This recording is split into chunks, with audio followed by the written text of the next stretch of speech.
अनुराग ठाकुर जी, केंद्रीय मंत्री, उनकी प्रेस कॉन्फ्रेंस चल रही है, सीधे वहां का रुख।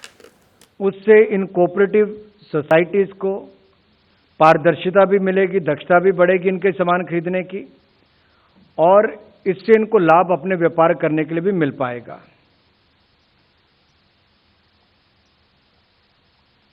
एक चार्ट में यहां पर देख रहा था, जो आपसे भी साझा करूंगा, कि एमएसएमई लगभग 70% हैं जो जेम पर अपना सामान बेचते हैं। तो वहां पर कोई बड़ी कंपनियां नहीं एमएसएमई बेचती हैं, 12% के लगभग वुमेन हैं। इसी तरह से ही हमारे स्टार्टअप्स जो हैं वो भी लगभग 0.5% है, लेकिन जो सेल्फ हेल्प ग्रुप है उनका आंकड़ा बड़ा है, वीवर्स का आंकड़ा बड़ा है, इसी तरह से आर्टिजन का भी आंकड़ा बड़ा है।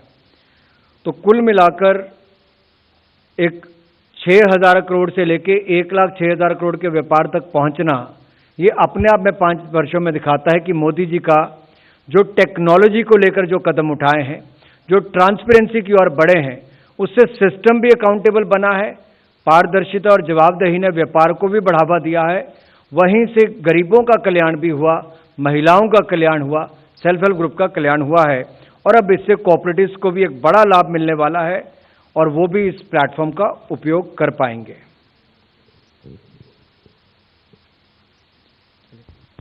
Thank you, sir.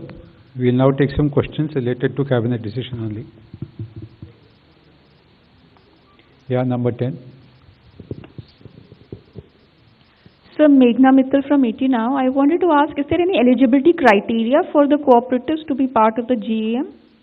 As I said, the ones who are registered, पंजीकृत सहकारी समितियां जो हैं उनका ही आंकड़ा 8,54,000 है।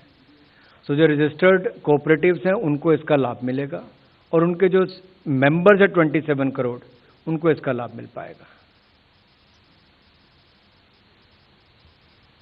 क्योंकि अगर आपने कुल मिलाकर देखा होगा, पहले भी जो सरकार जिस तरह से गाड़ियां खरीदती थी, इवेंट्स करने के लिए अपना मटेरियल खरीदती थी, तो बाकी मार्केट के दाम से जेम पोर्टल पर खरीदने का एक लाभ ये हुआ कि वहां पर आप पहले क्या प्रोक्योरमेंट हुई, किस डिपार्टमेंट ने क्या खरीदा, वो सारे आंकड़े आपके पास अवेलेबल होते हैं। तो कहीं ना कहीं उसमें कंपटीशन की भाव भी रहती है, डिपार्टमेंट्स का भी खर्चा कम होता है, और ये ट्रांसपेरेंट कंपटीशन की वजह से एक तो टेंडर की प्रक्रिया में जो समय लगता था वो भी बच गया है, सरकार का खर्चा जो ज़्यादा होता था उसमें भी कमी आई है, और कुल मिलाकर जो आम नागरिक है, छोटे से छोटा जो सामान बनाने वाला है, वो भी जेम प्लेटफॉर्म पर बड़ा व्यापार कर सकता है। नंबर 69 लक्ष्मण। सर, मैं लक्ष्मण सिंह सी आवाज से, ये जो कोऑपरेटिव को ये सुविधा दी जा रही है, इससे क्या अनुमान है कि शुरू के 2 साल में या कुछ सर्टेन टाइम फ्रेम में कितने कोऑपरेटिव और कोऑपरेटिव के कितने मेंबर इससे जुड़ सकेंगे? और इससे अलग हटके कैबिनेट का ही सवाल है कि क्या इसमें सरकार ने कोई फैसला लिया है सेतु समुद्रम कॉर्पोरेशन लिमिटेड को बंद करने का कैबिनेट की बैठक में? आज का निर्णय ये है, और जिस पे मैं आपको जानकारी दे रहा हूं, कि 3,000 मात्र लोग पहले की व्यवस्था में सरकारों को सामान बेचते थे, लेकिन जेम पोर्टल के आने से वो पारदर्शिता भी आ गई और वो बढ़कर 41 लाख से ज़्यादा नंबर चला गया लोगों का व्यापार करने का, सरकार या बाकी डिपार्टमेंट को सामान बेचने का।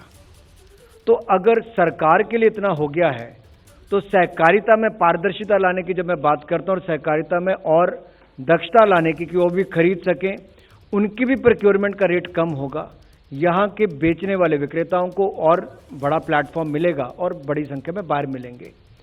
अगर वहाँ पर व्यापार इसी साल में 1,06,000 करोड़ पहुँच गया, तो आप कल्पना कीजिए कि देश भर के 8,54,000 से ज़्यादा पंजीकृत सहकारी समितियां जब इसके ऊपर आएंगी, तो व्यापार का साइज क्या बढ़ जाएगा।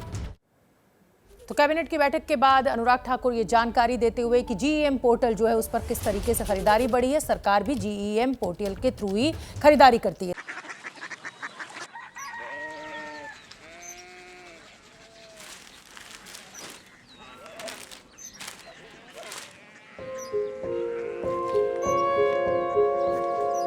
बाबा बाबा Korea city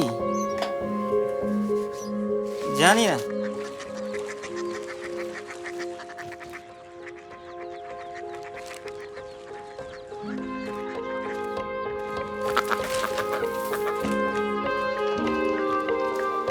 curiosity.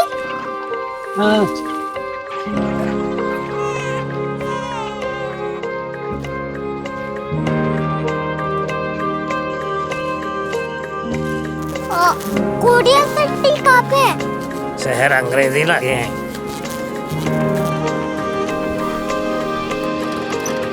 Curiosity.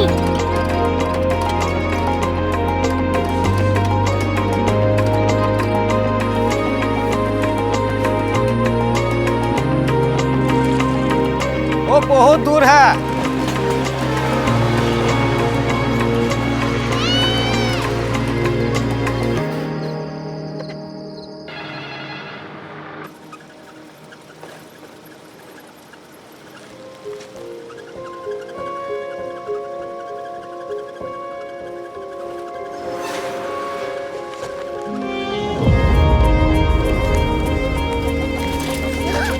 Curiosity.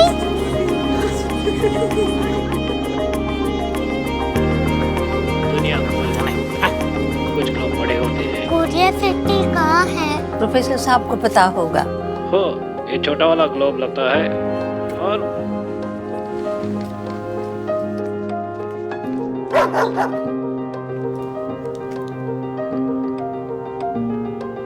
पता नहीं, मेरी बेटी से जाके मिल लो, शायद उसे मालूम हो।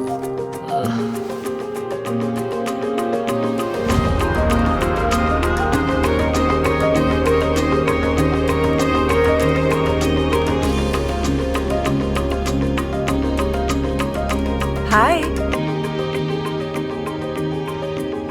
बाबा ने भेजा है। Come here. Curiosity. Korea city नहीं, क्यूरियोसिटी। वो क्या? That's what brought you here. जो तुम्हें यहाँ तक ले आया। क्यूरियोसिटी।